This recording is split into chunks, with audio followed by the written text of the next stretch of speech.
할렐루야. 어깨춤을 좀 추면서 예배가 시작 설교를 해야 될 것 같습니다. 귀한 찬양 감사드립니다. 아니 근데 우리 상현이 없었으면 어떡할 뻔했어요. 야, 아니 상현이는 또 장구도 못하는 게 없네 정말. 찬양도 잘했죠. 우리 상현이도 한번 박수 한번 감사합니다. 네. 옷까지도 그렇게 입고 오고 참 감사합니다. 평안하셨죠? 네, 하나님께서 늘 우리와 함께 하십니다. 여러분들의 삶을 아시고 늘 지키십니다. 그러니까 하나님께 모든 것을 맡기고 평안을 누리시고 우리 찬양대 찬양처럼 흥겹게 삶을 살아가시기를 간절히 바랍니다. 예전에 우리 선조들을 보면, 우리 어르신들을 보면 장단이 이렇게 나오면 이렇게 춤을 추고 그러셨는데 요즘에는 이런 거 다 사라졌어요. 그죠? 뭐 괜히 그러면 이상한 사람처럼 보일 것 같고 좀 나대는 것처럼 보이고 그러니까 사람들이 잘 안 하려고 그래요. 그런데 사실은 이런 흥을 잃어버리면 안 됩니다. 흥을 잃어버린 민족은 너무 우울합니다. 그러니까 여러분 흥을 잘 돋우시면서 삶을 살아가시기를 바랍니다. 이 사람들의 가치는 시대마다 굉장히 많이 변천을 합니다. 이 불과 한 세대 전만 해도 더 나은 삶, 그러면 주로 더 나은 삶은 뭘 의미하냐 하면 더 정직하고 바른 삶, 그리고 공동체가 함께 살아가고 든든하게 사는 삶, 이런 것들을 굉장히 중요한 가치로 여겼습니다. 그런데 오늘날은 더 안정적인 수입, 더 나은고 유리한 위치의 선점, 이런 것들을 더 나은 삶의 기준으로 삼고 있습니다. 이것은 사람들이 삶을 이해하는 방식이 바뀌었다라고 하는 것을 의미합니다. 우리는 경제적인 효율, 성과 이런 것을 가지고 모든 것을 평가하는 시대를 지금 살고 있습니다. 그래서 가치를 가격으로 먹이고, 그리고 또 존재를 성과로 환산을 합니다. 그러다 보니까 우리의 삶이 굉장히 복잡해지고 힘들어졌습니다. 그래서 오늘 예수님께서는 이 산상수훈의 말씀을 통해서 가장 근본적인 것에 대해서 돌아보라고 우리에게 도전하고 계십니다. 오랜만에 이제 산상수훈으로 돌아왔어요. 예수님께서 이 산상수훈의 말씀, 오늘 이 말씀을 통해서는 우리의 근본을 좀 다시 봐라 라고 하는 도전을 우리에게 하십니다. 이 자본주의 사회에서는 누가 얼마를 받느냐라고 하는 것이 그 사람의 가치를 결정하다 보니까 이 몸값이라고 하는 이 말이 굉장히 굴욕적인 표현일 수도 있는데, 이 몸값이라고 하는 말을 우리는 그냥 그렇게 크게 굴욕적이지 않게 생각하고 사용을 합니다. 오히려 몸값이라고 하는 단어가 붙어지는 사람이면 굉장히 잘 나가는 사람처럼 여겨지는 시대예요. 왜냐하면 아무한테나 몸값이라는 얘기 안 하거든요. 아주 유명한 스포츠 스타들이나 또 아니면 뭐 연예인들이나 이런 사람들에게 그런 말들이 붙죠. 우리는 사실 그 사람들이 뭐 얼마를 받는지 크게 관심이 없습니다. 왜냐하면 우리에게 뭐 밥을 사주는 것도 아니고 전혀 상관도 없는데 계속 언론에서는 그런 것들을 보도합니다. 뭐 최근에 많이 이슈가 되는 건 이제 우리나라 손흥민 선수가 과연 사우디로 이적을 할 건가? 그리고 그 이적료가 도대체 얼마가 될까? 뭐 수백에서 수천 이적료가 뭐 막 그렇게 얘기가 되잖아요. 손흥민 선수 받게 될 것도 뭐 수백억이다 뭐 얘기가 되는데 우리하고는 사실 별 상관이 없습니다. 물론 국위선양을 하고 있어서 자랑스러운 한국인이지만 개인이 받는 그런 주급이나 연봉은 우리하고는 크게 상관은 없어요. 또 어떤 연예인들이 뭐 한 회 출연당 얼마를 받는다, 뭐 이런 것들에 대해서도 지금은 공공연하게 공개가 되고 있습니다. 언론은 계속 그런 것들에 대해서 사람들이 흥미를 느껴서 그런 건지 모르지만 보도를 합니다. 그러면서 우리는 나는 알고 싶지 않은데 자꾸 그런 것들을 접하게 되는 시대를 살고 있죠. 그러다 보니까 그 비교에서 오는 그런 굉장히 허탈함도 있어요. 아니 이 사람들은 똑같이 세상에 태어나서 사는데 어떻게 이만큼을 받고 우리는 이런가? 이렇게 스스로 자기 자신을 굉장히 이렇게 좀 별것 아닌 것처럼 생각하는 그런 상황들이 생길 수도 있어요. 또 TV에 보면 뭐 성공한 사람들의 이야기를 이렇게 스토리화해서 방송하는 그런 프로그램들도 있습니다. 그런 것들을 보면 배울 점은 있어요. 뭔가 삶의 어떤 성취를 이룬 사람들은 대부분 굉장히 부지런하고 성실하고 끈기가 있고 어쨌든 아무것도 없는 그런 맨 땅에서 그거를 일궈내기를 위한 그런 의지가 있는 사람들. 그래서 배울 점도 물론 있어요. 그렇지만 세상의 모든 사람들이 다 열심히 한다고 뭔가 성취를 이루는 건 아닙니다. 부지런하다 그래서 다 어떤 성공을 하는 건 아니에요. 그런 것들을 성공의 기준으로 얘기한다면 부지런히 살고 지금도 아주 성실하게 살고 또 열심히 살아가는 사람들, 그렇지만 세상적인 기준으로 봤을 때 꼭 이걸 뭐 성공했다라고 사람들이 평가해 주지 않는 그런 사람들이 세상에는 훨씬 더 많습니다. 그럼 그 사람들은 아무것도 아니냐라고 말할 수는 없다는 거죠. 예전에는 이게 물질적인 가치 외에 더 중요한 가치들이 있다라고 외치는 사람들이 많이 있었습니다. 그런데 요즘에는 그렇게 얘기하면 사람들이 코웃음 치니까, 아유 무슨 요즘 같은 자본주의 사회에서 물질의 가치보다 더 중요한 게 어디 있어라고 사람들이 생각하다 보니까 이제 그런 말을 하는 사람들조차도 점점 줄어들었습니다. 그런 시대 속에 우리가 지금 삶을 살고 있습니다. 어떻게 보면 병든 사회죠. 그런데 이거를 거스르려고 하는 사람들은 별로 없어요. 예전에는 그래도 청년들은 청년 정신을 가지고 뭔가 새로운 시대를 꿈꾸고 이런 것들에 대해서 그거 아니다라고 말하는 사람들이 청년들이었는데, 지금은 사실 청년들은 오히려 더 그런데 동화돼서 쉽게 그런 것들을 받아들이고 그런데 빠져 사는 모습들을 보면서 이게 이제 우리 시대의 참 위기다라고 하는 생각을 갖게 됩니다. 물질에 집착하다 보면 결국은 근본을 잃게 됩니다. 옛말에 그런 말이 있어요. 물건을 좋아하면 뜻을 잃게 되고 사람을 지나치게 좋아하면 덕을 잃게 된다. 그러니까 물건을 좋아하다 보면 부정한 뇌물을 받아서 결국 그것 때문에 큰 난관에 부딪히고 어려움을 당할 수도 있고, 사람을 또 지나치게 좋아하다 보면 결국 그 사사로운 정 때문에 의의를 저버려서 그것 때문에 패가 망신하는 사람들도 많습니다. 근데 사람들은 그것을 보면서도 여전히 그거를 놓지 못하고 살고 있습니다. 그러다 보니까 결국 우리의 인생이 복잡해졌습니다. 한번 생각해 보십시오. 예전보다 지금이 훨씬 복잡해져서 사는 게. 우리 어르신들 예전엔 이렇게 복잡하지 않았잖아요. 그죠? 근데 요즘엔 사는 게 너무 복잡합니다. 알아야 될 것도 많고 해야 될 것도 많고 너무 인생이 복잡해졌어요. 왜 이렇게 됐냐? 바로 이런 물질과 사람의 과도한 집착을 하다 보니까 결국 우리의 인생이 이렇게 복잡해졌습니다. 이걸 해결하는 방법은 다른 게 없어요. 단순한 삶으로 돌아가는 겁니다. 그러려면 여러분들의 삶을 이게 엉겨맨 이런 것들을 좀 끊어낼 필요가 있어요. 그래야지만 조금 더 단촐하고 단순한 삶이 가능해집니다. 사람들은 뭔가 이렇게 삶에 수익이 발생하지 않으면 굉장히 불안해하고 또 사람들의 관계마저도 자산처럼 생각하고 살다 보니까 사는 것이 복잡함을 넘어 이제 피곤한 사회가 됐어요. 한병철 그 철학자가 우리 사회를 피로 사회라고 규정한 이유가 바로 그런 데 있죠. 너무 피곤해졌습니다. 여러분, 사람 관계까지도 자산이라고 사람들이 그렇게 생각하잖아요. 내가 뭐 인맥이라고 하는 게 결국은 자산 아닙니까? 내가 이런 사람을 알아, 이런 사람하고 나하고 친해, 그러면 이게 자신의 자산처럼 생각하는 이런 시대. 그러다 보니까 사람을 만나는 것도 그렇게 순수하지 않습니다. 인맥을 형성하기를 위해서는 힘 있는 사람에게 줄을 대야 되고 그걸 노력을 해야 되고, 이러니 얼마나 사는 게 피곤합니까? 그냥 누가 사람이 좋으면 서로 뜻이 통하고 마음이 통하면 그렇게 그냥 교제하고 이러면 얼마나 좋아. 근데 목적을 가지고 누군가를 만난다? 이러면 그 사람하고 앉아서 밥 먹는 자체가 고단한 거 아닙니까? 이거 얼마나 피곤합니까? 목적을 가지고 만나니까.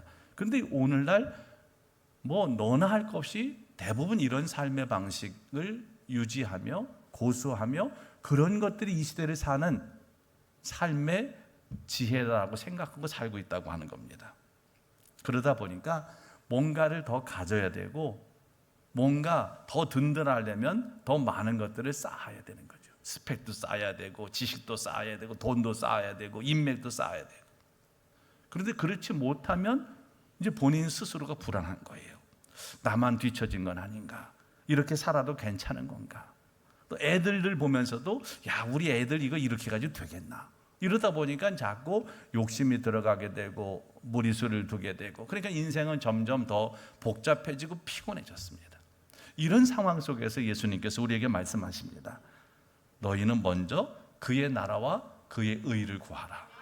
오늘 33절 이 말씀은 오늘 전체 본문의 요절과 같은 말씀인데 아주 심플하지만 이 말씀은 굉장히 삶의 근본적인 것을 우리에게 말씀해 줍니다.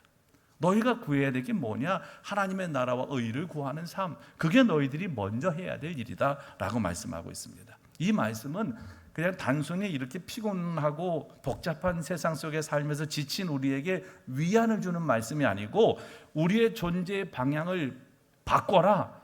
이 존재를 너희가 이 존재 방향 자체를 전환해라 라고 하는 예수님의 명령이자 예수님의 도전입니다. 복음은 염려를 그쳐라 라고 하는 말씀에서 끝나는 게 아니고 그 염려를 이길 새로운 질서에 대해서 우리에게 말씀해 줍니다. 지금 우리의 현실을 보면 염려가 꼭 시대 유행병처럼 됐습니다. 우리는 과거보다 더 많은 것을 소유하고 있고 더 많은 것을 누리고 있습니다. 그럼에도 불구하고 예전보다 훨씬 더 깊은 결핍감을 갖습니다. 부족한 게 없어요. 그런데 부족하다고 생각합니다. 많이 있어요.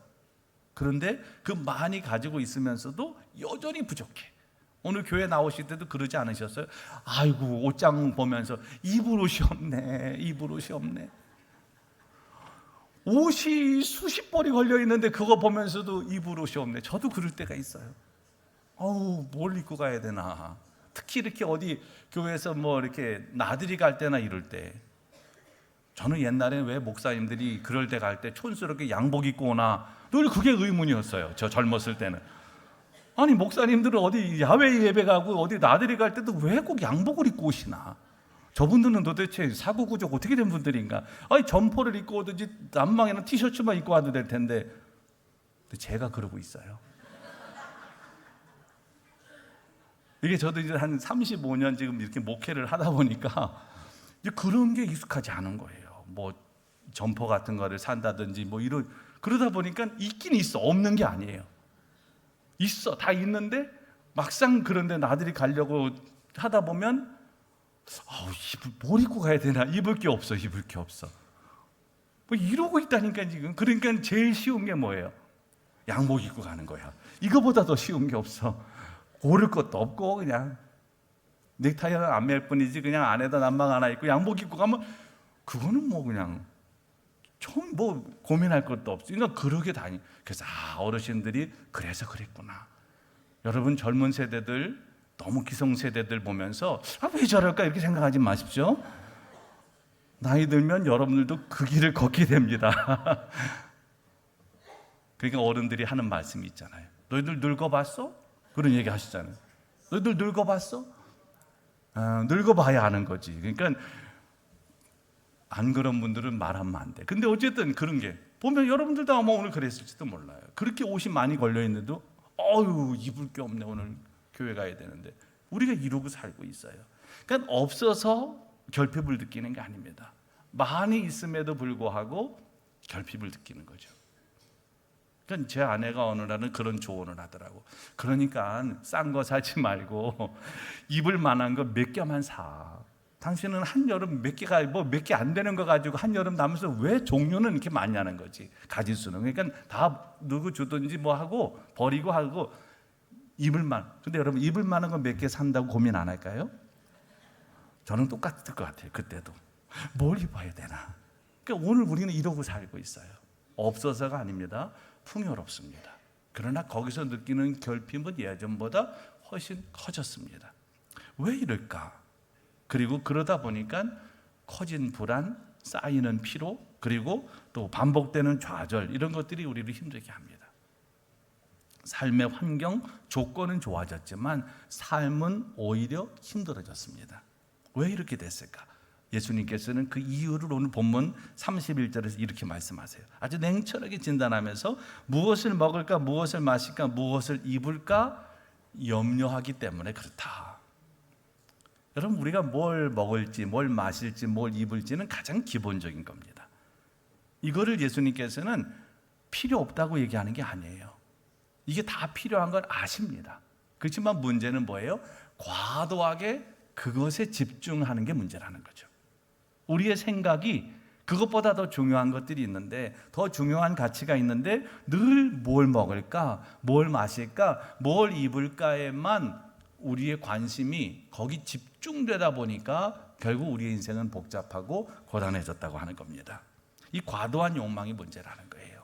염려는 우리의 어떤 감정을 넘어서는 겁니다. 사실 욕망이 우리의 어떤 그 염려가 있어야지만 그 염려 때문에 어떤 일을 하게 되는 동력이 되기도 합니다. 그러나 이 병적인 시대적인 질병이 된 이 염려는 결국 우리의 인생을 굉장히 지금 힘들게 하고 있어요.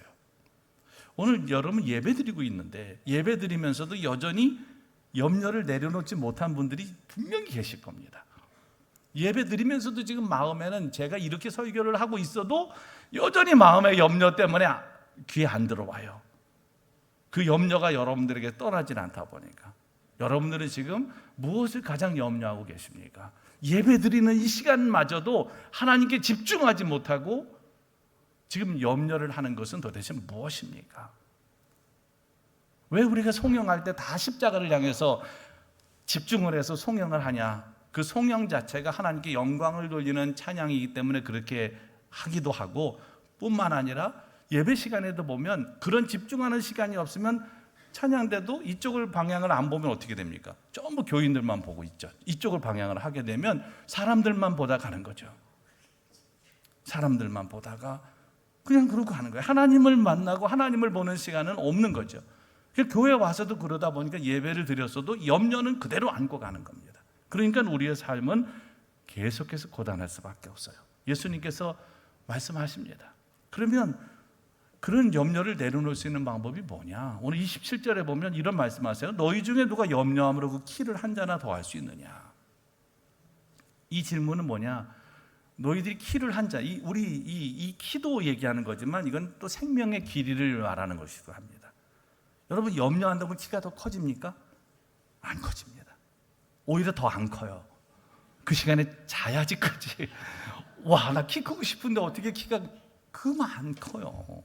애들이 그냥 푹 자야지 키가 크는 거지. 그리고 염려한다고 수명이 길어지느냐? 그렇지 않다는 겁니다.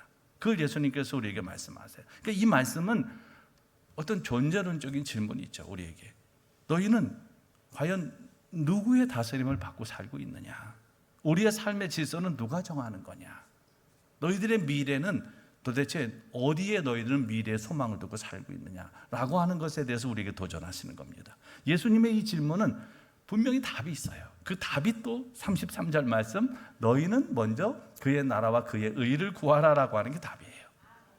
이거를 해야지 왜 너희가 염려를 하고 있고, 그렇다고 염려한다고 너희들이 뭐가 달라지겠느냐라고 하는 얘기를 우리에게 하십니다. 그러면서 오늘 이 염려라고 하는 감정 이면에 있는 더 본질적인 것에 대해서 예수님께서 우리에게 말씀하시는 거예요. 그게 뭐냐? 너희들의 삶의 주권은, 너희의 삶의 주인은 누구냐? 삶의 주권은 어디에 있느냐?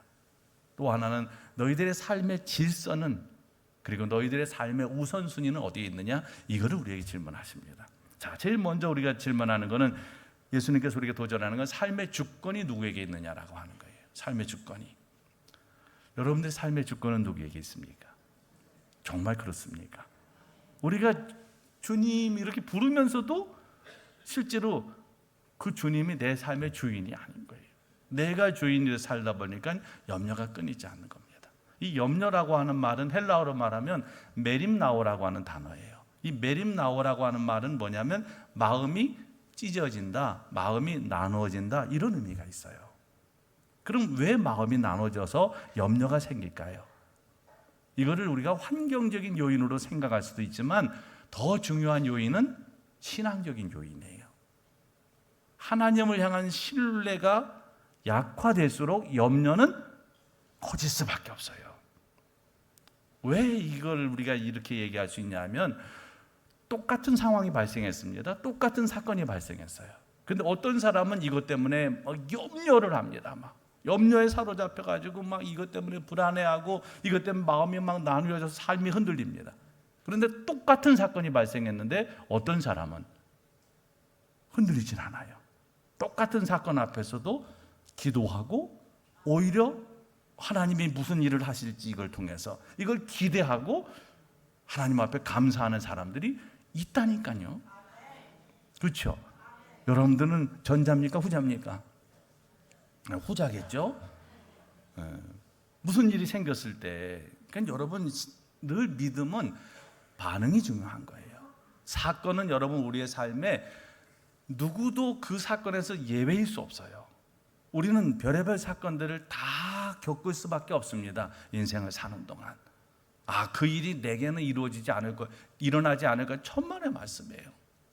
다른 사람이 겪는 그런 삶의 아픔, 슬픔, 고통, 이거는 역시 내게도 올 수 있는 것들이에요. 지금 그런 것들이 내게 오지 않았다면 정말 하나님의 은혜로 생각하시고 감사하시는데, 그런 일들이 내게 온다 할지라도 이건 너무나 낯선 손님, 나는 원하지 않는 상황, 그런 것들이 없다는 거죠. 오늘 건강했는데 갑자기 내일 몸에 이상이 생길 수도 있고요. 그렇게 않기를 바라지만, 오늘 아무 일도 없는데 갑자기 내일 뭔가 갑작스러운 어떤 일들이 발생할 수도 있어요. 사실 제가 목회하면서 저도 사실 믿음이 적은 거예요. 지금까지 목회하는 내내 마음속에 있는 그 떨칠 수 없는 불안함이 있어요. 그게 뭐냐면 이 교인들이 혹시라도 무슨 위급한 일이 생기는 이런 것들. 그래서 전화 오는 거, 늦은 밤에 전화가 온다든지, 뭐 갑작스럽게 뭔가 위급한 상황이 되는 일. 사실 이게 우리의 인생에는 늘 일어날 수밖에 없는 거잖아요. 그리스도인들이라고 해도 하나님 안에 살아도 이게 면제되는 건 아니거든요. 그렇지만 그런 일이 발생했을 때 우리가 어떻게 반응을 해서 하나님의 뜻 안에서 이거를 받아들이고, 때로는 받아들일 수 없다면 하나님의 신비 안에 이거를 그냥 우리가 그냥 놔두는 거죠. 해석하지 않고. 근데 그런 일들이 수없이 많아요. 그러다 보니까 이 근원적인 불안함을 떨치긴 어려워. 그렇지만 우리가 믿음이 커지고 하나님을 신뢰하는 마음이 커지다 보면 이런 것들이 점점 이제 없어지는 거죠. 사실 생각해 보면 길지 않은 인생인데 늘 불안함에 사로잡혀 산다. 염려에 사로잡혀 산다. 이거 굉장히 이거 불행한 거예요, 사실은. 하루라도 좀 평안하게 기쁨으로 즐거움으로 하나님께 모든 것을 맡기고 살면 얼마나 좋겠어요. 정말 하나님을 신뢰한다면 여러분, 하늘이 무너져도 땅이 꺼져도 걱정할 게 없는 거죠. 안 그러실 것 같아요? 하나님을 정말 신뢰하면 걱정하지 않는 거죠. 그리고 하나님 앞에 맡기고 기도하는 거예요. 제가 사실 가장 많이 하는 기도는 하나님, 제 마음과 생각을 지켜주세요 라고 하는 기도입니다.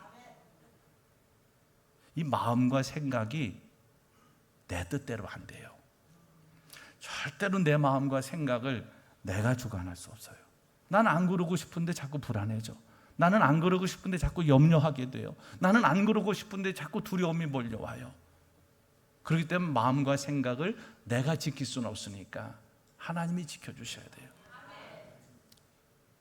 정말 제가 가장 많이 하는 기도 중에 하나는 그거 같아요. 하나님, 제 마음과 생각을 지켜주세요. 빌립보서 4장 6절에 7절까지 말씀해 보면 이런 말씀이 있어요. 한번 같이 읽어보면 좋겠는데, 시작. 아무것도 염려하지 말고 다만 모든 일에 기도와 간구로 너희 구할 것을 감사함으로 하나님께 아뢰라. 그리하면 모든 지각에 뛰어난 하나님의 평강이 그리스도 예수 안에서 너희 마음과 생각을 지키시리라. 아멘. 꼭 이렇게 되시기 바랍니다. 꼭 이렇게 되시기 바랍니다. 아무것도 염려하지 마시고 기도하고 간구하시면 하나님께서 우리 마음과 생각을 지키신다는 거죠. 그래서 평강의 하나님이 그렇게 하시니까 우리가 마음의 생각과 우리의 마음의 생각을 주관하시고 우리의 마음을 하나님께서 이게 통치하시면 평안이 온다는 거예요. 그리고 또 베드로전서 5장 7절에 보면 이런 말씀이 있어요. 너희 염려를 다 주께 맡기라. 이는 그가 너희를 돌보십니다. 여기 너희 염려를 다 주께 맡기라라고 할 때 맡기라고 하는 게 뭐냐? 우리의 삶의 짐을 강물에 던진다라고 하는 의미가 있어요. 여러분, 막 흘러가는 강물에다가 여러분의 짐을 던지면 어떻게 됩니까?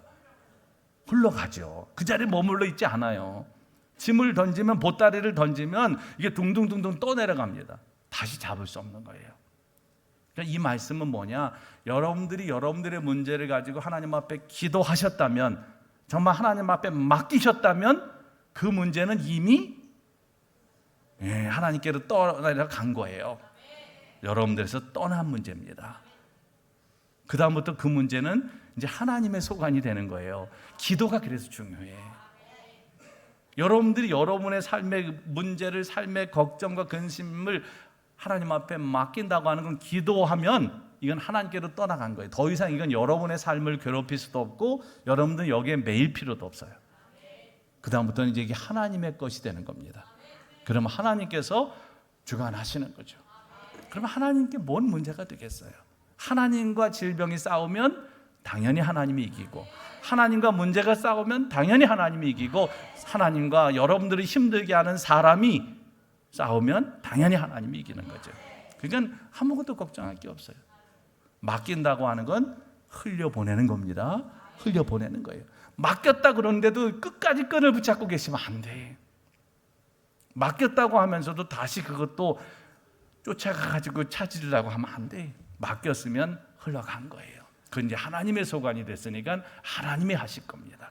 그러니까 그렇게 자꾸 맡기는 훈련을 하셔야 돼요. 기도로 맡기시면 하나님께서 주관하시고 인도하십니다. 이런 삶의 전적인 위탁, 이것이 삶의 주권이 하나님께 있음을 인정하는 사람들이 사는 삶의 방식입니다. 하나님께 다 맡기십시오. 전적으로 맡기십시오. 정말 하나님이 삶의 주권자라고 하는 걸 인정하신다면 하나님께 다 맡기시고 하나님이 주관하실 수 있도록 하나님께 기회를 드리세요. 그 다음에 두 번째로 예수님께서 도전하시는 건 무엇을 먼저 구할 것인가라고 하는 거예요. 33절에 보면 그런즉 너희는 먼저 그의 나라와 그의 의를 구하라고 하셨는데, 여기 먼저라고 하는 건 뭐예요? 삶의 우선순위, 삶의 가치를 얘기합니다. 그리고 구하라고 하는 거는 지속적인 추구를 얘기하는 거예요. 구한다고 하는 건 한 번만 그렇게 하라는 게 아닙니다. 우리가 신앙생활하면서 가장 그래도 노력은 하지만 좀 잘 못하는 게 뭐냐면 한 번만 해, 한 번만. 주일 설교 듣고 나면은 그래, 맞아, 이거야, 이렇게 해야지. 근데 한 번만 해도 실천하면 고마운 건데 한 번만 하면 안 돼요. 지속적으로 그렇게 하셔야 된다는 거예요. 지속적으로 계속해서 그렇게 삶을 살아야 된다는 겁니다. 하나님 나라는 하나님이 통치하시는 것이고, 또 하나님의 의는 하나님과의 바른 관계를 말합니다. 이거는 결국 하나님의 사람들, 그리스도인들은 이렇게 사는 사람들이라, 그리스도의 정체성에 관한 말씀이기도 해요. 예수님께서는 우리에게 지금 도전하고 계세요. 너희들의 삶의 주권이 누구에게 있는지를 점검해라. 내 삶의 주인이 누구냐? 하나님의 질서 안에서 우선순위를 바르게 하라. 내 삶의 우선순위는 무엇이냐? 이거는 단순한 예수님의 어떤 질문이 아니고 도전이 아니고, 이거는 이렇게 삶의 방향을 재정의해라, 삶의 질서를 재정립하라고 우리에게 명령하시는 겁니다. 그러니까 우리는 이 말씀에 의지해서 이제는 이렇게 바꿔야 된다는 거죠. 그래야지 우리의 삶이 복잡한 것에서 좀 단순돼요.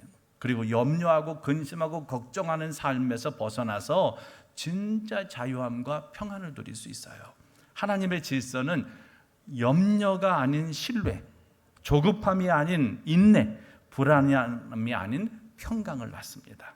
그 질서 속에서 우리는 하나님의 자녀인 것을 우리가 확인하고 그 안에서 살아가는 기쁨을 누리게 돼요.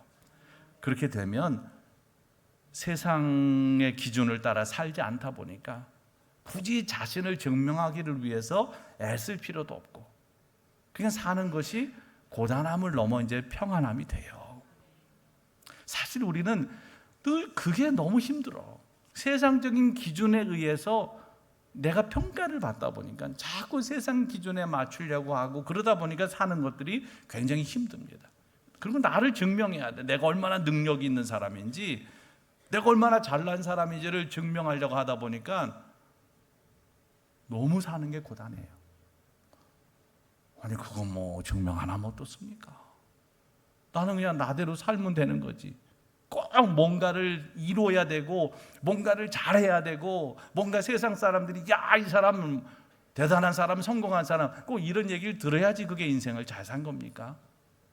우리에게 주어진 생명을, 우리에게 주어진 시간을, 우리에게 주어진 기회를 하나님과 함께 살고 또 하나님의 뜻 안에서 살고 또 이걸 잘 선용하며 하나님의 나라와 의를 위해서 살면 그것으로 충분한 겁니다. 그러면 하나님께서 우리를 칭찬해 주세요. 착하고 충성된, 이거면 되는 거지. 세상에서 아무리 잘 나가도 여러분 그 인생 짧아요. 지난주에 속회 지도자 세미나 갔을 때 그 강사로 오신 교수님이 여러 강의 참 의미가 있었어요. 근데 그 중에 뭔 얘기하면서 그런 얘기를 하더라고요. 한국인의 남자의 평균 수명은 82세래요. 그리고 여성의 평균 수명은 86세인가 87세인가 86세라 그랬나 그랬어. 그러면서 저를 딱 보면서 목사님도 얼마 안 남으셨습니다. 딱 그러는 거예요. 저도 요즘에 제가 제 남은 살 시간을 계수하며 살려고 요즘에 그런 생각을 저도 많이 하거든요. 근데 훅 들어오더라고. 저한테 목사님도 많이 남지 않았습니다. 진짜 제 마음 깊이 훅 들어왔어요. 그렇지. 아니 82세가 평균 수명이라면 저도 한 20년밖에 안 남은 거죠. 남은 삶이. 여기 저보다 연세 많으신 어르신들한테는 정말 너무 죄송합니다. 이게. 근데 누구든지 다 자기의 남은 시간을 계수하며 살아야 된다는 거죠. 그래야지만 진짜 중요한 게 뭔지, 가치 있는 삶이 뭔지를 생각하고 그걸 위해서 살게 되는 거예요. 예수님께서 오늘 그 말씀을 우리에게 하십니다. 세상적인 기준 좋아요. 세상에서 내가 이렇게 잘 나가는 사람이야, 나 엄청나게 성공한 사람이야, 이거 좋습니다. 근데 이게 얼마나 가냐는 거지. 진짜 더 중요한 가치는 뭐예요? 내가 어떻게 하나님 나라와 의를 위해서 살았나. 영원한 삶에 대한 소망이 분명한 사람들은 이제 그걸 더 관심하게 됩니다. 하나님은 나를 어떻게 칭찬하실 거에 대한 관심이 더 커요. 그걸 위해서 사는 겁니다. 그럴 때 세상적인 이게 뭐 허접한 가치는 아닙니다. 이것도 중요하지만 더 중요한 것에 우리가 집중하게 되고 마음을 쓰게 되고 시간을 쓰게 된다는 거죠. 그래서 예수님께서 말씀하시는 거예요. 삶의 초점을 하나님의 나라와 의에 맞추고 살면 우리의 어떤 내적인 내면의 질서가 생기고, 그리고 또 그 질서 때문에 우리가 바른 순서에 따라서 삶을 살게 된다라고 하는 말씀을 합니다. 뒤죽박죽된 우리의 인생이 이 질서가 생기는 것만 해도 엄청난 변화가 일어나는 거예요. 지금 우리는 뒤죽박죽입니다. 뭘 먼저 해야 되는지도 잘 모르고 뭐가 가치 있는 건지도 어느 날부터인가 이게 없어졌어요, 기준이. 근데 이것만 우리가 제대로 잡고 간다면 이제 우리의 모든 삶은 더 이상은 세상에 끌려가지 않습니다. 사람의 시선에 그렇게 너무 거기에 매여 살지 않습니다. 그리고 어떤 일을 꼭 다 이루는 것만이 성공은 아닙니다. 못 이룰 수도 있잖아요. 내가 성실한데 열심히 했는데 도달하지 못할 수도. 목표라는 건 그런 거죠. 뭐 꼭 그 목표에 도달해야지 그 사람이 성공한 사람입니까? 그냥 도달하는 과정, 거기까지 가는 과정 속에서 내가 정말 최선을 다했다면 그것으로 충분히 박수 받을 만하고 그것으로 충분히 하나님께서 칭찬하실 거예요. 착하고 충성된 종아. 꼭 엄청난 것을 이루는 것도 물론 해야 되지만 그것만이 다가 아니라는 거예요. 혹시 여러분들 중에 뭔가 목표를 가지고 달려왔는데 내 인생 끝나기 전에 그 목표 못 이루겠구나. 걱정하지 마십시오. 안 이루면 어떻습니까? 믿음이라고 하는 것은 미완성을 수용하는 거예요. 다 할 수 없습니다, 여러분. 오늘이라도 하나님이 오라 하시면 가야 되기 때문에 미완성이에요. 제가 하루를 완결하는 삶을 자꾸 살라고 말씀은 드리지만 그게 뭐 완결이 어딨어. 이 쉽지 않아요. 완결하는 게 매듭을 딱 짓는 게 쉽지 않습니다. 그러니까 이것도 어떻게 보면 오늘의 그런 생각이 들더라고요. 야, 이것도 욕심 아닌가? 어떻게 하루를 완결할 수 있을까? 쉽지 않은 거예요. 다만 우리가 가져야 될 마음은 미완성을 수용하는 겁니다. 그러면서 이 과정 속에서 우리에게 주신 하나님의 은혜를 누리는 거예요. 그리고 그 속에서 하나님께서 여러분들의 삶에 주신 시간들, 또 여러분들의 삶에 주신 그런 모든 기회들을 잘 선용하며 감사하며 살아가는 것, 그것이 중요합니다. 그러면 삶의 중심이 확실히 생기고 하나님의 나라와 의를 구하는 가운데 여러분들은 삶의 기쁨으로 충만한 삶을 사실 겁니다. 꼭 기억하십시오. 하나님이 우리의 삶의 주인 되심을, 우리의 모든 인생의 주권이 하나님께 있음을, 들의 백합화도 입히시고 날아가는 새들도 먹이시는 하나님께서 우리의 주권자. 이건 뭐냐 하면, 믿음이라고 하는 것은 아주 능동적인 거라기보다는 굉장히 수동적인 하는 거예요. 하나님이 주시는 은혜를 누리며 살아가는 이 삶, 이것이 우리의 삶인 것을 기억하십시오. 그리고 하나님 나라와 의를 먼저 구하십시오. 그러면 그 모든 것들, 우리에게 필요한 것들은 하나님께서 공급하십니다. 꼭 기억하시고 삶의 주권, 삶의 질서, 우선순위 바르게 정립하셔서 하나님의 은혜 가운데 살아가는 복된 여러분의 삶이 되시기를 주님의 이름으로 간절히 축원합니다. 기도하겠습니다. 이 시간 우리 함께 기도하실 때, 하나님, 우리에게 주어진 우리의 삶의 주인이 누군지 분명히 우리가 깨닫고 살게 하시고, 질서, 삶의 질서를 만드시는 하나님, 그 안에서 우리가 우선순위가 무엇인지를 바로 정립하고 삶을 살게 하여 주시옵소서. 정말 우리가 진짜 부유한 삶은 하나님 안에서 살아가는 삶인 것을, 또 분명한 질서 안에서 하나님이 주인 되신 삶을 살고 우선순위를 분명히 바르게 하는 삶인 것을 꼭 기억하고 그런 삶을 살게 하여 주옵소서. 간절한 마음으로 기도하겠습니다. 전능하신 하나님, 감사합니다. 우리의 모든 삶을 지켜주심을 감사합니다. 오늘 예수님께서 이 산상수훈의 말씀을 통하여 우리의 삶의 근본을 돌아보게 하십니다. 내 삶의 주인은 누구냐? 너는 무엇에 우선순위를 두고 살고 있느냐 물으십니다. 이것은 우리에게 그저 질문하시는 게 아니고 그렇게 살라고 명령하시는 그런 명령인 것을 우리가 압니다. 그래서 이것을 우리가 진심으로 우리의 마음으로 받습니다. 하나님, 이제 우리가 우리의 삶의 주인이 하나님이신 것을 고백하며 살게 하시고 내 모든 삶을 통치하시고 지금도 이루어 가신 분이 하나님이신 것을 분명히 믿고 하나님께 모든 것을 맡기고 살아갈 수 있게 해주시고, 그래서 염려에서 떠나고 불안과 걱정과 두려움에서 떠나고 늘 하나님이 주시는 평안과 기쁨을 누리며 살게 하여 주시옵시고, 또 삶의 우선순위를 바르게 해서 삶의 질서가 생기고, 그래서 너무 복잡한 삶이 아니고 정말 하나님 나라와 의를 위하여 집중하는 삶, 그래서 하나님께서 기뻐하시는 복된 삶을 살아가는 저희들이 다 되게 하여 주시옵시고, 그런 사람들에게 모든 것을 더해 주시는 하나님의 풍요로움을 경험하며 살아가는 저희들 되도록 역사하여 주시옵소서. 예수님의 이름으로 간절히 기도합니다. 아멘.